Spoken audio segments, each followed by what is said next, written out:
যারা চিহ্নিত সন্ত্রাস, চিহ্নিত চাঁদাবাজ, চিহ্নিত প্রশাসনিক কর্মকর্তা, যারা আমার ছাত্রদের উপরে গুলি করেছে, 5ই মের শাপলা চত্বরে গুলি করেছে, 28শে অক্টোবর লগি বৈঠক করেছে এবং বাংলাদেশে মোদি বিরোধী আন্দোলনের সময়ও আলেমদেরকে মেরেছে।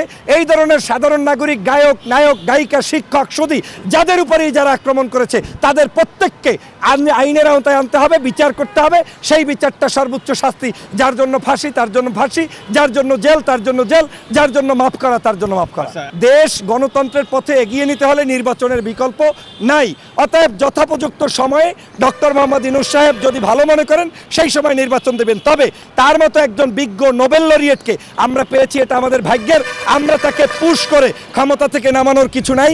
তারা বুঝবে যে বাংলাদেশের জাতি কি চাচ্ছে, জাতির প্রত্যাশা অনুযায়ী তারা ক্ষমতা থেকে আবার সম্মানজনক টাইমেই বিদায় নেবে। অতএব তাদেরকে চাপাচাপি করে যত বেশি আমরা করতে যাব তত বেশি ক্ষতিগ্রস্ত হব। দলকে এখন পুনর্গঠন করতে হবে। আমাদের এই সমস্ত রাজনৈতিক দলের মধ্যে শিক্ষিত, সজ্জন, ভদ্র, ভালো মানুষ এবং ডানপন্থী কিংবা এদেশের ধর্মপন্থী এবং এদেশের সকল মানুষের চাহিদা পূরণ করতে পারে ওই ধরনের নেতাদেরকে রিক্রুট করতে হবে। দেশে সবচাইতে বেশি জুলুমের শিকার হয়েছে যারা, তার মধ্যে দেশনেত্রী বেগম খালেদা জিয়া অন্যতম।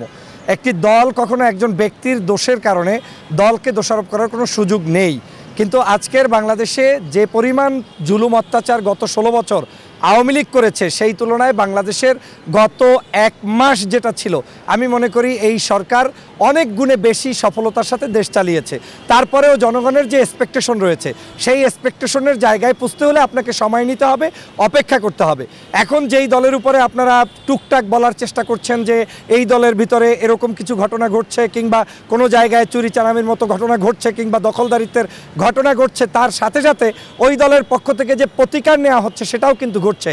যেমন জননেতা জনাব তারেক রহমান বলে দিয়েছেন যে বাংলাদেশের জাতীয়তাবাদী দলকে বিক্রি করে এমন কোনো ব্যক্তি, কর্মী হোক আর সর্বোচ্চ নেতা হোক, কাউকে প্রশ্রয় দেওয়া হবে না এবং ইতিমধ্যে তাদেরকে বহিষ্কার করেছে।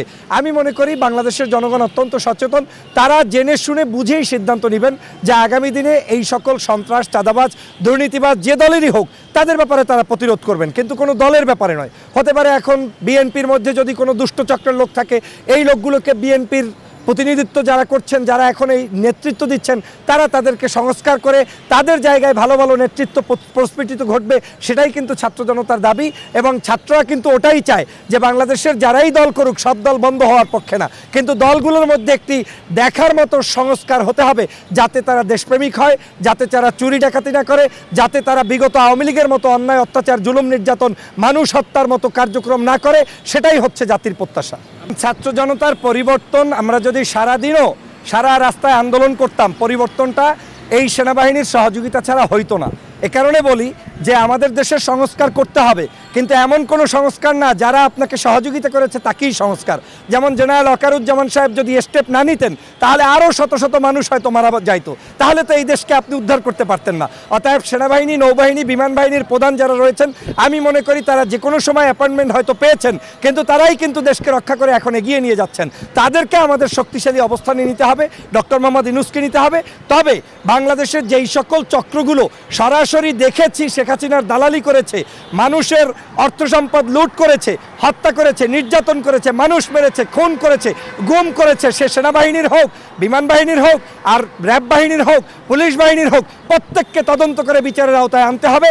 কিন্তু কোনো নির্দোষ ব্যক্তিকে কোনো জায়গায় কোনো রকম শাস্তি দেওয়া যাবে না। সে আওয়ামী লীগের আমলে নিয়োগ পেলেও তাকে সুন্দর পরিবেশ দিয়ে তাদেরকে আগামী দিনের রাষ্ট্র গঠনে আমাদের সাথে একত্রে কাজ করার মানসিকতা পোষণ করতে হবে। যারা আছে সবাইকে ক্ষমা করে নাই, এই কথাটা বুঝতে হবে। ডিপ্লোম্যাটিক একটা বক্তব্য দিয়েছে, তিনি বলেছেন যারা যারা অন্যায়ের শিকার হয়েছেন, খুন হয়েছেন, গুম হয়েছেন, প্রত্যেকের জন্য তাদের ইন্ডিভিজুয়াল পরিবারগুলো মামলা করবে।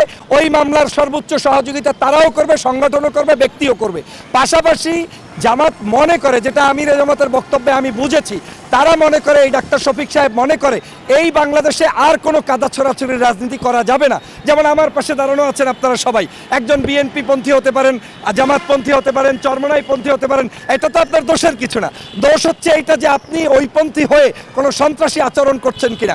আমিরে জামাত মনে করেন, তিনি যেটা বলেছেন, আমি তার দলের কেউ না, কিন্তু আমি যেটা বুঝতে পেরেছি তার ধারণা থেকে তিনি বুঝাতে চেয়েছেন বাংলাদেশের সকল দল, মত, জাতি জাতি, পেশা, শ্রমিক, কৃষক, সুধী, হিন্দু, মুসলিম, বৌদ্ধ, খ্রিস্টান সবাইকে নিয়ে দেশ গঠন করতে হবে। এবং যারা তার এই বক্তব্যটিকে না বুঝে সমালোচনা করছেন, আমি মনে করি তারা পূর্ণাঙ্গ বক্তব্য দেখেন নাই, বোঝেন নাই, শুধু দাড়ির কারণে, টুপির কারণে অথবা ইসলামিক দল হওয়ার কারণেই সমালোচনা করছেন। কারণ বাংলাদেশের যত ঝঞ্ঝাল হয়েছে, 16 বছরের ঝঞ্ঝাল একদিনে আপনি মুক্ত করবেন, 16 দিনে আপনি কামনা করবেন, 30 দিনের মধ্যে 40-50টা প্রতিষ্ঠান থেকে সরকারকে চাপ প্রয়োগ করবেন, এটার দ্বারা দেশের কোনো আসলেই পরিবর্তন হবে না। পরিবর্তন হতে হলে আপনাকে একটা সময় দিতে হবে। আমি বিশ্বাস করি ডক্টর মোহাম্মদ ইউনূস অত্যন্ত বিজ্ঞ, মানে একজন বিচক্ষণ ব্যক্তিত্ব, দেশ বিদেশে তার সম্মান রয়েছে। এই ধরনের মানুষদের নেতৃত্বে এবং জেনারেল ওয়াকার সাহেব সেনাবাহিনী প্রধান অত্যন্ত দেশপ্রেমিক আমার কাছে মনে হয়েছে, তাদের নেতৃত্বে দেশটা এগিয়ে যাক, কিছুদিন সময় দেন, সকল জাতীয় সংস্কার করার পরেই আমরা মনে করি একটি সুষ্ঠু সুন্দর সময়ে জাতীয় নির্বাচন হতে পারে। সেই নির্বাচনে যেই দল আসবে তাকেই বাংলাদেশের জনগণ অ্যাকসেপ্ট করবে। বাংলাদেশের এই বৈষম্য বিরোধী আন্দোলনের স্পিরিটটাই ছিল এই যে বাংলাদেশের যে কোনো মানুষ যদি একজন রিকশাওয়ালাও দল গঠন করে, তার সাংবিধানিক অধিকার আছে দেশে দল গঠন করার। অর্থাৎ বৈষম্য বিরোধী আন্দোলনের নেতা হয়েছে বিধায় দল গঠন করতে পারবে না, এটা কোনো সাংবিধানিক ভাষা না। জনগণের ভাষা বুঝতে হলে আপনাকে স্বাধীনতা দিতে হবে। আমি মনে করি বৈষম্য বিরোধী আন্দোলনেরও অধিকার আছে, তারা তাদের এই দেশে যেমন অন্য রাজনৈতিক দল আছে, সেম তারাও রাজনৈতিক চিন্তা চেতনা আদর্শ লালন করে দেশের মানুষের জন্য কথা বলতে পারবে, কাজ করতে পারবে, সংসদে যেতে পারবে, এমনকি প্রধানমন্ত্রী হতে পারবে। অতএব তাদের এই রাজনৈতিক দলকে আমি সাধুবাদ জানাই। শুধু তাদের নয়, বাংলাদেশে যারা বিগত 16 বছর পর্যন্ত আপনারা রাজনীতি করতে পারেন নাই, কথা বলতে পারেন নাই, স্বাধীনতা পান নাই, প্রত্যেককেই আগামী দিনে কথা বলা দরকার এবং স্বাধীনতার ওয়েল স্পেস তাদের জন্য তৈরি করা দরকার। আচ্ছা, বিএনপির পক্ষ থেকে অন্তর্বর্তীকালীন সরকারকে কতটা সময় দিতে চাচ্ছে বলে আপনি মনে করেন? আমি যতটুকু জানি বাংলাদেশ জাতীয়তাবাদী দলের পক্ষ থেকে কোনো টাইম ফ্রেম বেঁধে দেওয়া হয় নাই। জননেতা জনাব তারেক রহমান মনে করেন বাংলাদেশে যে বৈষম্য চলছে, বাংলাদেশে যে প্রশাসনের মধ্যে তন্দ্রে তন্দ্রে যে ধরনের ঘুপটে মারা আওয়ামী লীগ রয়েছে, এই সব কিছু সংস্কার করতে যতটুকু সম্মানজনক সময় প্রয়োজন সেটা দিতে হবে। একটা প্রশ্ন হচ্ছে, বিএনপির মহাসচিব ফখরুল ইসলাম আলমগীর বলেছেন যে কয়েকজন মিলে সংস্কার করলে সেটা সবার কাছে গ্রহণযোগ্য হবে কিনা। সেটা তার বক্তব্য তিনি দিয়েছেন যে কয়েকজন মিলে যাতে না হয়। আর এটা বলার পরেই তো আপনি দেখেছেন যে সমগ্র বাংলাদেশের রাজনৈতিক দল নিয়ে ডক্টর মোহাম্মদ ইউনূস বসা শুরু করেছেন। অতএব আমি মনে করি রাজনীতিবিদ হিসেবে তারা তাদের টকশো চালিয়ে যাবেন, বক্তব্য দিবেন, সেমিনার করবেন, এর মানে এই নয় যে তারা তাদের এনিমি কিংবা শত্রু। তারা তাদের বক্তব্য উপস্থাপন করবেন বিদায়ী তো সরকার ভালো পথে চলতে পারবে। আমি মনে করি তার বক্তব্যও পজিটিভ, পাশাপাশি তার বক্তব্যকে অ্যাকসেপ্ট করেছে এই সরকার, তারা তাদেরকে ডেকেছে, বিভিন্ন দলকে ডেকেছে, এটাও পজিটিভ। আমি মনে করি বাংলাদেশের সমগ্র মানুষ ভোট দিতে পারে, নিজের ব্যালটে নিজে সিল মারতে পারে। সিলটা দাঁড়িপাল্লায় মারলো, না ধানের শীষে মারলো, না হাত পাখায় মারলো, না অন্য কোনো পার্টির ইসে মারলো, এটা আমাদের দেখার বিষয় না। সেই রকম একটা স্থিতিশীল পরিবেশ তৈরি করার পরে বাংলাদেশে নির্বাচন হতে হবে, তাতে যতদিন সময় লাগে। এই জিনিসগুলো আপনি নিশ্চয়ই জানেন টাইম ফ্রেম দিয়ে হয় না।